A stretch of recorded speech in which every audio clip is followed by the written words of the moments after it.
Support చేస్తుందండి. Only industry నుంచి కాదు, దేశం నుంచి బ్యాన్ చేయాలి. ఎందుకంటే ఇది హిందూ దేశం అని చెప్పి ఆయన క్లియర్గా తెలుసు. ఆయన పూర్వీకులు కూడా హిందువులుగానే వచ్చిన వాళ్ళని చెప్పి ఆయనకు ఆ విషయం కూడా క్లియర్గా తెలుసు. అయినా కూడా ఏమంటారంటే ఇది గురింద గింజ తన నలిపెరగదు అన్నట్టు, తన చరిత్ర తెలిసి కూడా కళ్ళు మూసుకొని బతుకుతున్న వ్యక్తి. సో ఇతను చదువుకోలేదని చెప్పి అనడానికి లేదు, పరిపక్వత లేని వ్యక్తి అని చెప్పి అనడానికి లేదు, రాజకీయాల గురించి తెలియదు అని చెప్పి అనడానికి లేదు.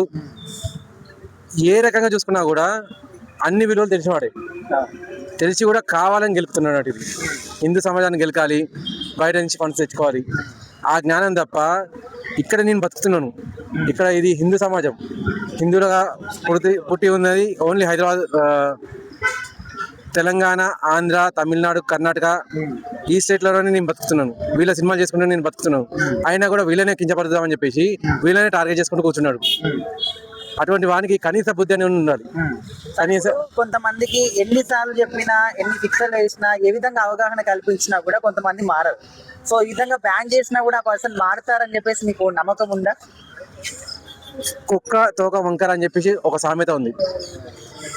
ఇంకా దానికంటే హార్డ్ ఏదైనా ఉంటే దాంతో పోల్చాలి ఈ ప్రకాష్ రాజ్ అని చెప్పేసి. ముందుగా ఆయన మారుతాడు అని చెప్పేసి అనిపిస్తే ఆయన క్లియర్గా తన పేరును ప్రకాష్ రాయ్గా పెట్టుకోవాలి.